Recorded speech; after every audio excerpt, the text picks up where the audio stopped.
Apocalipse, capítulo de número 3, verso de número 11.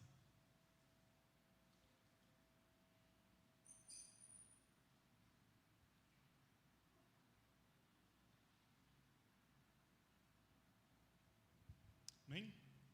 Diz assim a palavra do Senhor: Eis que venho sem demora, guarda o que tens, para que ninguém tome a tua coroa. A minha versão é Almeida, revista corrigida. Vamos ler naquela ali que diz assim: venho sem demora, conserva o que tens, para que ninguém tome a tua coroa. Curva a sua cabeça, feche os olhos, vamos falar com Deus. Querido Deus e Pai amado, sou grato a Ti pela Tua bondade, pelo Teu favor, pela Tua misericórdia com que nos concedes de mais uma noite, reunidos, Senhor Deus, estarmos na Tua presença para louvar e bendizer o Teu nome. Quero pedir que o Senhor venha falar conosco como já tens falado. Continua falando agora através da Tua palavra, que o Teu Espírito Santo comunique ao nosso coração a Tua vontade, a Tua verdade, o Teu querer para as nossas vidas, em nome de Jesus. Amém e amém. Podei-vos assentar. Palavras do nosso Senhor Jesus Cristo, dirigida à igreja de Filadélfia, através da instrumentalidade do apóstolo João, que ora em que está escrevendo essas cartas, ele está exilado na ilha de Patmos, e aonde ele recebe uma revelação acerca do nosso Senhor, acerca daquilo que ele haveria de fazer, estava fazendo e já havia feito. Porque o livro de Apocalipse é um livro que se divide entre as coisas que foram, as coisas que são e as coisas que haverão de acontecer.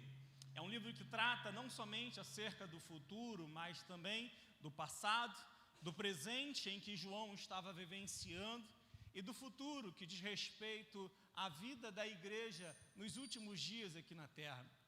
E quando ele escreve as 7 cartas às 7 igrejas da Ásia Menor, aqui nós vemos na 6ª carta, a igreja de Filadélfia, o Senhor comunicando algumas verdades para a sua igreja. E quando ele chega aqui no versículo de número 11, ele diz assim: eis que venho sem demora, guarda o que tens, para que ninguém tome a tua coroa. Eis que venho sem demora, guarda o que tens, para que ninguém tome a tua coroa.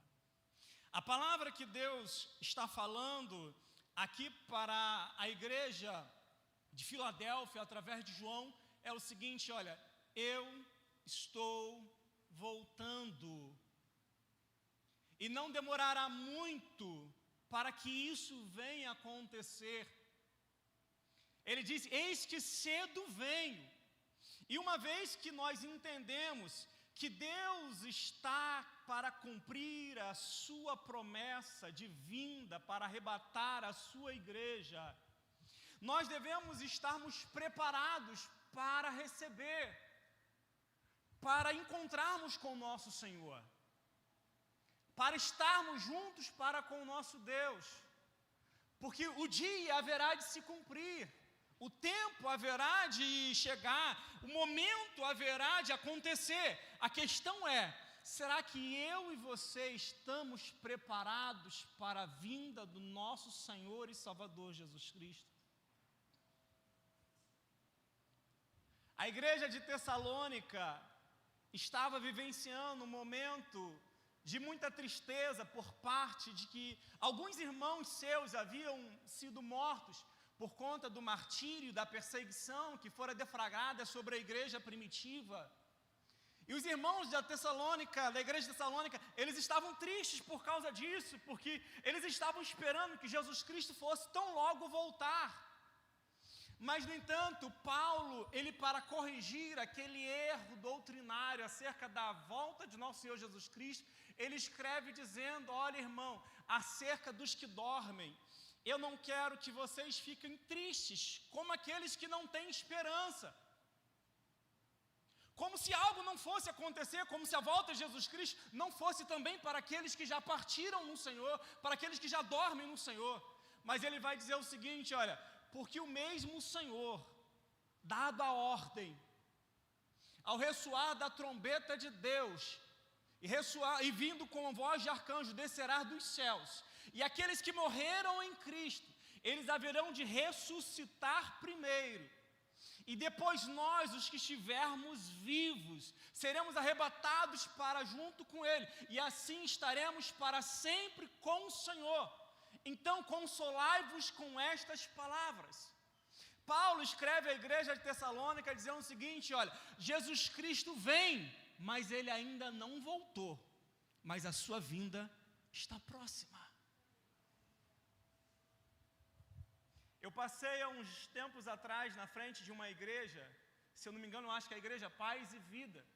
E na placa da igreja estava escrito o seguinte dizer, Jesus Cristo está voltando, volte para Ele antes disso acontecer.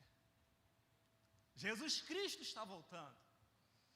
E quando ele ordena que João escreva a igreja de Filadélfia, ele está dizendo o seguinte, olha, eis que eu cedo venho, aquilo que tu tens, guarda até o fim, não perca, não abandone, não deixe que você venha se afastar daquilo que eu tenho te dado, porque aquilo que você recebeu, aquilo que é meu, mas que está contigo, você tem que guardar. É preciso que nós venhamos guardar aquilo que Deus tem nos dado. Não somente por uma semana, não somente por um mês, não somente por um ano, mas guardar até o fim. Eu quero falar sobre algumas coisas que nós temos que guardar até o fim, até a volta de nosso Senhor Jesus Cristo. E uma das primeiras coisas que eu gostaria de falar, que eu e você, como igreja, precisamos guardar em nossos corações, é o que a Bíblia diz, devemos guardar a palavra do Senhor. Diga comigo, eu preciso guardar a palavra até a volta de Jesus. Apocalipse capítulo de número 1, versículo 3 diz assim, bem-aventurado aquele que lê, aquele que ouve e aquele que guarda as coisas que estão escritas neste livro, porque o tempo está próximo. Como é que eu guardo a palavra do Senhor Jesus Cristo? João escreve logo no capítulo 1, versículo 3, dizendo o seguinte, lendo, ouvindo e guardando. Nós guardamos a palavra do Senhor Jesus Cristo quando meditamos nela, quando ouvimos ela, quando guardamos ela no nosso coração, porque do contrário, você ouve, vai para a sua casa e se esquece.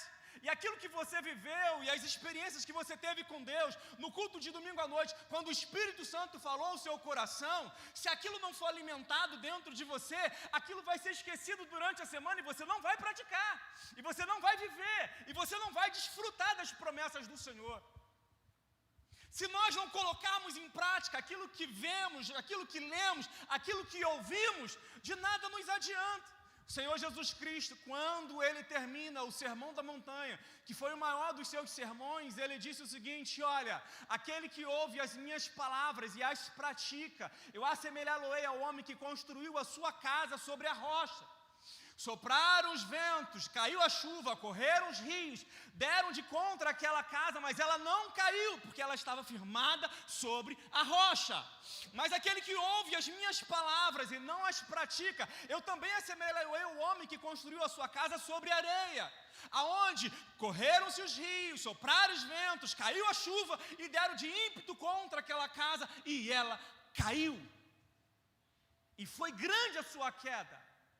Existem muitas pessoas que por não guardarem a palavra do Senhor, não praticarem a palavra do Senhor na sua vida, não provarem daquilo que Deus lhes tem ensinado através da ministração da sua palavra, elas estão sucumbindo na sua vida espiritual.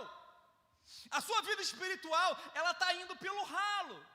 Quando vêm as tentações, quando vêm as provações, quando vêm as adversidades da vida, que é representada na palavra de Jesus Cristo como ventos, rios, chuvas e tempestades, aquela pessoa não consegue resistir. Mas por quê? Porque não guardou a palavra do Senhor até o fim. Porque não guardou a palavra do Senhor até o fim. Precisamos guardar a palavra de Deus. Por quê? Porque é a palavra de Deus que produz fé no nosso coração. Diga comigo, é a palavra que produz fé no meu coração. A Bíblia vai dizer o seguinte: de sorte que a fé vem pelo ouvir, e o ouvir a palavra do Senhor. Se você quer ter uma fé reforçada, quer ter uma fé acrescentada, quer ter uma fé madura, quer ter uma fé que realmente opere no sobrenatural, nas coisas de Deus, encha-se da palavra do Senhor no seu coração. Alimente-se daquilo que te produz fé. Precisamos guardar a palavra do Senhor, porque é a palavra de Deus que alimenta a nossa fé. Precisamos guardar a palavra do Senhor, porque é ela quem purifica a nossa vida. A Bíblia diz o seguinte: como purificará o jovem o seu caminho? Observando segundo a sua palavra. Em outro salmo, o salmista vai dizer o seguinte: olha, guardei a tua palavra no meu coração para não pecar contra ti. Jesus Cristo falou para seus discípulos em oração: santifica-os na tua verdade. A tua palavra é a verdade. Sabe como eu e você santificamos a nossa vida?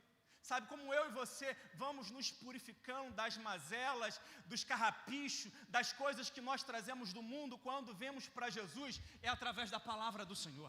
É através da palavra do Senhor. Você precisa guardar a palavra, meditar a palavra, ouvir a palavra, ler a palavra, aprender a palavra, praticar a palavra, porque assim a sua vida vai sendo cada vez mais purificada.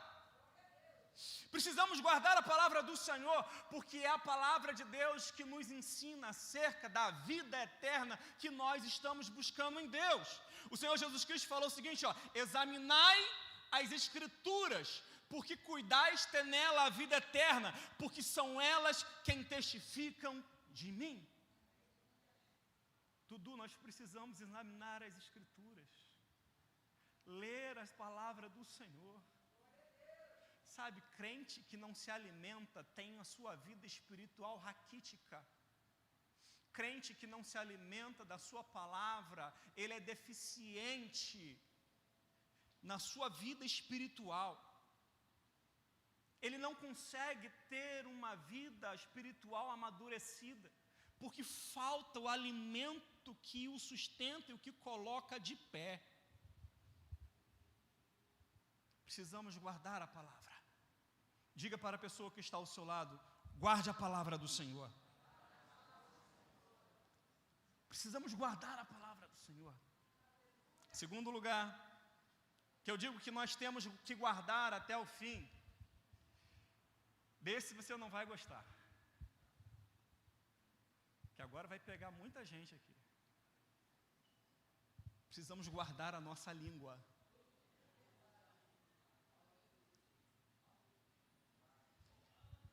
Provérbios 13:3 diz assim: o que guarda a sua boca conserva a sua alma, mas o que muitos abre os lábios traz perturbação para si. Provérbios 21:23 ainda diz assim: o que guarda a sua boca e a sua língua guarda a sua alma de angústias. Querido, nós precisamos aprender a guardar a nossa língua. E quando eu digo guardar a nossa língua, é guardá-la de falar aquilo que não deve ser falado. Porque muitas vezes nós emprestamos a nossa boca ao diabo para falar aquilo que não convém, para propagar mentiras, propagar boatos, propagar derrotas, propagar disse-me-disse, fazer contendas, aquilo que desagrada o coração de Deus. A Bíblia diz que de uma mesma fonte não pode jorrar dois tipos de água. Como é que uma boca que domingo à noite louva ao Senhor, exalta, glorifica o nome do Senhor aqui na hora do momento do louvor, na semana seguinte, na segunda-feira, logo pela manhã, já está falando mal do seu irmão, já está criando contenda, já está propagando fofoca, já está falando aquilo que não convém? Guarda a sua língua. E isso não serve só para as mulheres, não, porque tem muito homem fofoqueiro, linguarudo, que empresta a boca para o diabo para falar aquilo que não convém. A Bíblia diz que a língua separa os amigos. O homem perverso levanta a contenda e o difamador separa até mesmo os maiores amigos. Provérbios 18, 21 vai dizer o seguinte, que a vida e a morte estão no poder da língua, é aquele que ama comerá do seu fruto. A Bíblia diz em Provérbios 6, 16 a 19, sobre as coisas a qual o Senhor odeia, mas no último, fala sobre aquilo que a sua alma abomina. Aquele que semeia contenda entre os irmãos. Aquele que semeia contenda entre os irmãos. Já que hoje nós estamos em casa, com os da casa, eu posso falar isso aqui para vocês, porque é muito importante. Nós temos que tomar cuidado. Porque como corpo, como igreja, nós não podemos nos prestar ao desserviço de ficar falando mal uns dos outros, emprestando a nossa boca ao diabo, para semear contenda no meio do povo de Deus. Guarda a sua língua. Tiago vai falar que a língua é um fogo que inflama e que consome uma floresta. Queridos, muitas igrejas têm a sua vida espiritual destruída por causa de fofocar, por causa de disse-me-disse, por causa de boatos que não têm fundamento. Muitas pessoas tiveram a sua vida destruída, sua reputação arruinada, porque alguém ouviu aquilo que não era verdade e propagou como se fosse. Eu não sei porquê, mas parece que o nosso coração ele é tão corrupto que parece que existe uma estranha sensação de satisfação em ver a derrota do outro. Nós precisamos tomar cuidado com isso, porque a nossa língua foi feita para louvar a Deus, não para ser um instrumento de morte do diabo entre os nossos irmãos. Guarda a tua língua. Terceira coisa que nós gostaríamos de falar nessa noite, que nós precisamos guardar. Nós precisamos guardar o nosso coração. A Bíblia vai dizer em Provérbios 4, 23, sobre tudo que se deve guardar, guarda o teu coração, porque dele procede as fontes de vida. Guarde o teu coração. Guarde o teu coração. A Bíblia diz que o homem bom, ele tira boas coisas do seu bom tesouro, mas o homem mau tira coisas ruins do seu mau coração, porque a boca fala daquilo que o coração está cheio. Sabe quando você vê uma pessoa que se alegra em fazer fofoca da vida dos outros? É porque o coração dela está azedo, está estragado. É porque o coração dela é um coração ruim. Um coração que se alegra com a derrota, com o insucesso do seu irmão, é um coração que precisa ser ressignificado em Deus, que precisa passar por um transplante, para que Deus possa arrancar esse coração de pedra e dar de novo um coração de carne, um coração que seja sensível à voz do Espírito Santo, um coração aonde a palavra de Deus consiga germinar, crescer e frutificar para que produza vida e não morte. Sobre tudo que deve se guardar, guarde o teu coração. Como devemos guardar o nosso coração? Precisamos guardar o nosso coração para que nós não venhamos alimentar dentro dele pecados não confessados. Para que nós não venhamos alimentar dentro do nosso coração pecados não confessados. Sabe por quê? Quando a Bíblia diz sobre tudo que deve se guardar, guarda o teu coração, porque dele procede as fontes de vida, é porque se você não guardar o seu coração, o mesmo pode se transformar numa fonte de morte. O seu coração, tipicamente falando, ele é o lugar onde o Espírito Santo habita. Mas quando o Espírito Santo não está habitando dentro do seu coração, o que pode estar habitando é outro espírito qualquer. Então a gente tem que tomar cuidado com aquilo que nós alimentamos. Um coração bom, guardado em Deus, cheio de frutos, ele alimenta o Espírito Santo na nossa vida. Mas um coração ruim, amargo, que guarda pecados não confessados dentro dele, ele está alimentando Satanás contra você mesmo. Está alimentando Satanás contra você mesmo. Então a gente tem que tomar cuidado com isso. Guardar o nosso coração é não permitir que pecados não confessados continue habitando dentro deles e assim alimentando esse tipo de situação na nossa vida. Quer ver uma outra coisa que nós precisamos guardar do nosso coração? Guardarmos do nosso coração da ofensa. Nós não podemos permitir que o nosso coração permaneça ofendido. Existem muitas pessoas que se ofenderam, porque ninguém pode ofender você, só você que pode se ofender com aquilo que a pessoa te fez. Mas a escolha de ficar ou não ofendido é uma escolha minha, uma escolha sua, uma escolha própria. Então, muitas pessoas se ofenderam com algo que alguém lhes fez, e com isso ela guardou no seu coração, e o seu coração ficou amargurado. É um coração ofendido, é um coração que está doente espiritualmente, porque só um coração imaturo guarda a ofensa. Só um coração imaturo, ele mantém a amargura alojada dentro dele. E a Bíblia diz que a gente tem que afastar de nós toda a raiz de amargura, porque isso pode nos fazer decair da graça de Deus, além de contaminar toda uma congregação. Então, precisamos tomar cuidado, porque o nosso coração, ele foi feito para ser templo de Deus e não lixeira do Satanás. Diga para a pessoa que está ao seu lado: o seu coração é para ser templo do Espírito Santo e não lixeira do diabo. Você pode dizer amém? Prometo que essa vai ser a última vez que eu falo isso, porque a Aline reclamou: nossa, você está ficando igual o pastor. Terceira coisa que eu preciso falar, que você deve guardar do seu coração. Você precisa guardar do seu coração todo sentimento de rebelião. Todo sentimento de rebelião.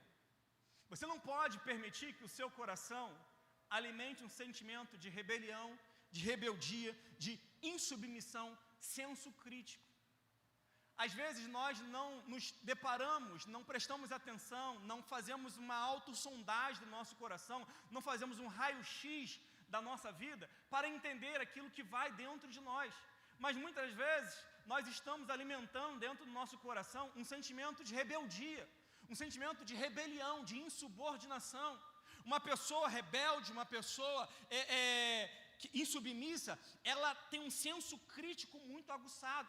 Tudo que ela olha os outros fazendo é errado, não presta, não serve. Só o jeito dela é o jeito certo, mas o jeito do mundo inteiro, que é contrário dela, é errado. Por quê? Porque ela tem um coração rebelde, ela tem um coração insubordinado, ela tem um coração que alimenta a insubmissão dentro dele, e por isso quando ela olha os outros fazendo, ela não consegue considerar, não consegue valorizar, não consegue respeitar a atitude dos outros. Por quê? Ela sempre pensa a partir do seu próprio umbigo. Ela sempre pensa a partir do seu coração contaminado, e isso é ruim. Por quê? Para ela nada presta. Para ela tudo está errado. Para ela, a igreja não basta. Para ela, a pregação, o ensino, o louvor nunca é suficiente. Por quê? Porque ela tem um senso crítico muito aguçado por causa da rebelião em seu coração. E aí eu quero lhe dizer uma verdade. Um coração insubordinado é um coração tendencioso a morrer. É um coração que está bem próximo de morrer. Deixa eu caminhar para o final. Quarta coisa que eu gostaria de falar com você nessa noite, que você precisa guardar. Você precisa guardar a sua fé. Agora não vou dizer para você falar para a pessoa que está ao seu lado, não. Diga você mesmo em voz alta: eu preciso guardar a fé. Amém. Paulo, ele falou o seguinte, escrevendo a Timóteo, no capítulo 4 da sua segunda carta, versículo 7, combati o bom combate, terminei a carreira e guardei a fé. Combati o bom combate, terminei a carreira e guardei a fé. Paulo está dizendo o seguinte, olha, a fé que um dia eu alimentei no meu coração, eu guardei ela até o fim. Eu não a perdi no meio do caminho. Paulo fala que o seu companheiro Demas, tendo amado o presente século, o abandonou no momento da sua maior necessidade e foi para Tessalônica. Mas ele falou o seguinte, olha, eis que eu já estou sendo oferecido ao Senhor por libação, e o tempo da minha partida é chegado. Mas o que importa para mim é que eu combati o bom combate, terminei a minha carreira e guardei a fé. E aí ele fala o seguinte, desde agora então, a coroa da justiça me está reservada, a qual o Senhor naquele dia me entregará, mas não somente a mim, mas a todos quanto amam a sua vinda. Você precisa guardar a sua fé. Sabe por quê? A Bíblia diz que o Senhor Jesus Cristo, quando ele estava falando um sermão profético, acerca das coisas que haveriam de vir, dos eventos escatológicos que haveriam de suceder ante a sua volta, ele falou o seguinte, olha, porventura, quando vier o Filho do Homem, achará fé na terra? Se você conseguir analisar a sua vida hoje em relação à sua vida de outrora, você hoje está mais crente agora do que quando você se converteu? Ou você agora está mais crítico? Por que eu estou falando isso? Porque muitas vezes nós estamos vivendo uma vida religiosa, mas que é totalmente descrente. Não cremos mais em nada. Antigamente Deus se levantava e falava no meio da sua igreja, e nós ficávamos atentos, porque entendíamos que era a voz de Deus. Hoje, quando Deus levanta alguém para falar, a pessoa começa logo a criticar. Por quê? Não guardou a fé. A fé esfriou do seu coração, e ela agora não entende mais nada de Deus, porque as coisas de Deus se discernem espiritualmente. E quando nós não guardamos a fé, o que ocorre é que nós vivemos apenas no âmbito, no nível da matéria. Nos tornamos materialistas em vez de se tornarmos espirituais. Sabe o que acontece com isso, Romário? É que a nossa vida com Deus se esvai pelo ralo. Porque a Bíblia diz assim, sem fé é impossível agradar a Deus. Porque é importante que aquele que se aproxima de Deus creia que Ele existe e se torna galardoador de todos aqueles que buscam. Sem fé, nada acontece. E muitas pessoas não provam de Deus, não recebem de Deus. Elas até colocam o seu nome, os seus pedidos de oração na caixa de oração de pedidos aqui no domingo pela manhã na consagração, mas no entanto não recebem. Por quê? Porque não acreditam. Não creem que Deus pode fazer. A Bíblia diz que a fé, ela é comparada como um grão de mostarda. Não só porque ele é o menor de todas as sementes, mas que quando é plantada, cresce, se torna a maior de todas as hortaliças. Sabe o que Jesus Cristo está falando com isso? Você precisa regar a sua fé. Você precisa alimentar a sua fé. Você precisa desenvolver a sua fé. Só que com o passar dos anos, nós, em vez de mais crentes, às vezes nos tornamos mais incrédulos.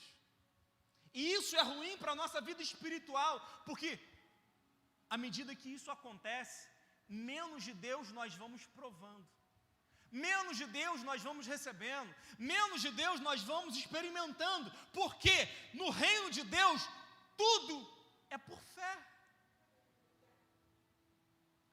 Tudo é por fé.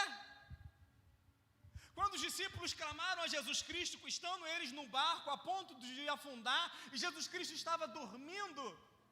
E eles acordaram a Jesus e falaram: mestre, não te importa que vamos perecendo? Jesus Cristo então se levanta ali após o seu sono e olha para eles e fala o seguinte: homens de pequena fé, até quando vos sofrereis? Ele estava falando para os seus discípulos: até quando não crereis? Ao ponto de usar a sua fé para você mover no sobrenatural. Até quando sereis imaturos, sereis meninos? Até quando vocês vão viver uma fé rasa, insuficiente, que não é capaz de fazer nada? Nós vivemos em meio a muitas dúvidas. Inclusive, duvidamos do poder de Deus. E Jesus Cristo falou: olha, tudo é possível àquele que crê. Se tiverdes fé, direis a este monte: passa daqui para acolá, e nada lhe será impossível. Precisamos guardar a fé, precisamos alimentar a nossa fé, para provarmos aquilo que Deus pode fazer. E aí eu vou dizer: quando é que deixamos de guardar a fé? Deixamos de guardar a fé quando, em meio às adversidades, murmuramos em vez de confiarmos em Deus. Deixamos de guardar a fé quando achamos que possuímos algum mérito diante do Senhor, e com isso a palavra de Deus não mais nos move, não mais nos sensibiliza, não mais tem efeito de impacto nas nossas vidas. Deixamos de guardar a fé quando pensamos que o ato de congregar não é mais necessário para o nosso crescimento espiritual. Deixamos de guardar a nossa fé quando a oração é negligenciada e quando as escrituras não mais nos bastam. Deixamos de guardar a fé quando perdemos a perspectiva da vida eterna. Sabe, Dino, muitas pessoas hoje, elas não querem ir para o inferno, mas vivem como quem não quer ir para o céu. Perderam a perspectiva da vida eterna. Perderam a perspectiva do porvir.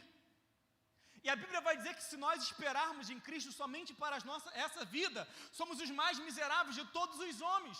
E no entanto, nós estamos vivendo somente de perspectiva do hoje, do amanhã, talvez daqui 5, daqui 10, daqui 15, 20 anos, talvez em nossa velhice, mas não estamos esperando nem vivendo em perspectiva a nossa eternidade. Deixamos de guardar a fé quando nós perdemos a perspectiva de morarmos com Deus. Sonde o seu coração para ver se não é isso que está acontecendo. Há quanto tempo você não pensa no céu? Há quanto tempo você não fala como João, concluindo o seu livro do Apocalipse, dizendo: Maranata, a hora vem, Senhor Jesus? Esse dia minha filha falou assim: pai, será que eu estou pecando?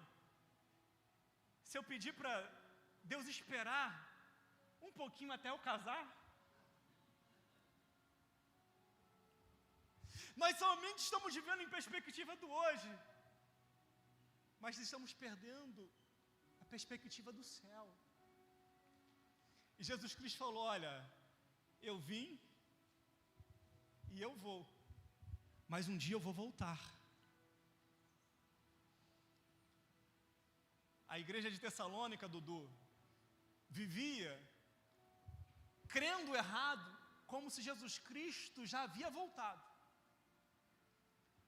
Mas a igreja da atualidade tem vivido como se Jesus Cristo não fosse voltar mais. E foi por isso que Jesus Cristo falou: quando vier o Filho do Homem, porventura achará fé na terra?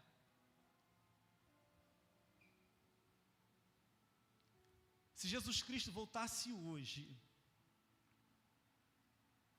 Ele encontraria fé no seu coração?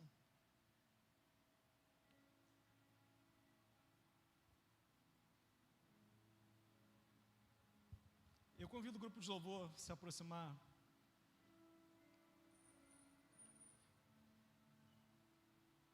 A última coisa que nós devemos guardar, segundo as minhas anotações aqui,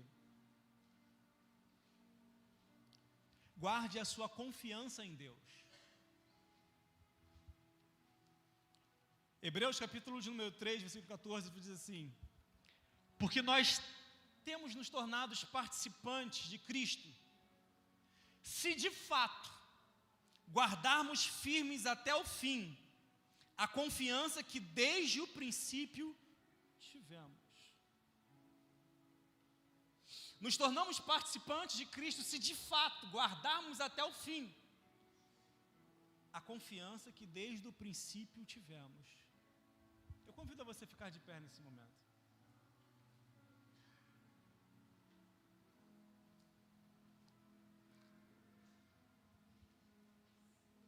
Você não pode perder a sua confiança em Deus. A Bíblia vai dizer em diversos textos bíblicos sobre a importância de nós mantermos a nossa confiança firmada em Deus. A confiança é um dos atributos da fé, porque a fé é a certeza das coisas que se esperam e a confiança nas coisas que ainda não se veem. Ou seja, fé é crer e confiar. Só que tem muita gente que não confia.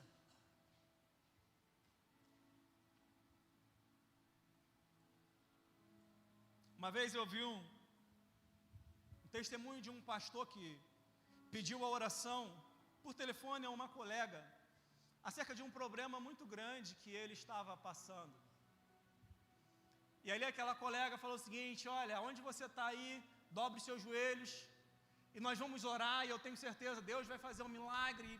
E eles oraram, ela orando de um lado do telefone e ele no outro lado da linha. E aí isso era de manhã cedo, e quando foi meio-dia mais ou menos, a colega dele ligou e falou assim: e aí? E aquele problema? Fala para mim, como é que está? Aí ele falou: mas nós pela manhã não oramos e entregamos para Deus? Se entregamos para Deus, pergunta para Ele. Porque na maioria das vezes nós entregamos, mas nós não confiamos. E a Bíblia vai dizer, deleita-te também no Senhor, confia nele, e o mais Ele fará. A gente precisa entregar, Romário. A gente precisa aprender a entregar. Vai passar por uma cirurgia, vai passar por um procedimento, vai passar por uma circunstância difícil, vai passar por um momento delicado na sua vida. Ei, ore, confia, entrega. Entrega o teu caminho ao Senhor, confia nele, e o mais Ele fará. Nós precisamos aprender a entregar e confiarmos em Deus. Só que muitas vezes nós não estamos confiando. A gente entrega o nosso filho para Jesus e falando: Deus, eu não sei resolver. Entra na situação, resolve isso para mim, porque eu não sei mais o que fazer. 5 minutos depois nós vamos lá e tomamos da mão de Deus e vamos tentar resolver do nosso jeito. Entregamos, mas não confiamos. E Deus está falando: olha, eu até queria fazer mais, mas o problema é que você não entrega por completo para mim. Confiar é você entregar para Deus e descansar de que Ele tem cuidado com a sua vida. Tem cuidado com a sua vida. Precisamos desenvolver isso, precisamos confiar em Deus, porque do contrário, a gente vai viver uma vida superficial. E João vai dizer: olha, Jesus está voltando. Aquilo que tu tens, guarda até o fim. Gostaria de convidar o pastor Márcio, está se aproximando. Eu poderia falar de muitas outras coisas aqui nessa noite. Devemos guardar a esperança, devemos guardar a nossa santidade, devemos guardar e zelar por aquilo que Deus já tem feito na nossa vida. Mas o que eu desejo mais no seu coração, para o seu coração aqui nessa noite, guarde essa palavra. Confia no Senhor e descansa nele. Está difícil? Eu sei que está difícil para todo mundo. Você não é o único que sofre. Você não é o único que padece. Você não é o único que tem privações, que tem provações. Você não é o único que não sabe o que vai acontecer amanhã. Mas quem sabe Deus te trouxe aqui nessa noite para falar com você. O que falta para eu realizar o milagre na sua vida é você entregar completamente esse problema nas minhas mãos, para que eu possa entrar com providência.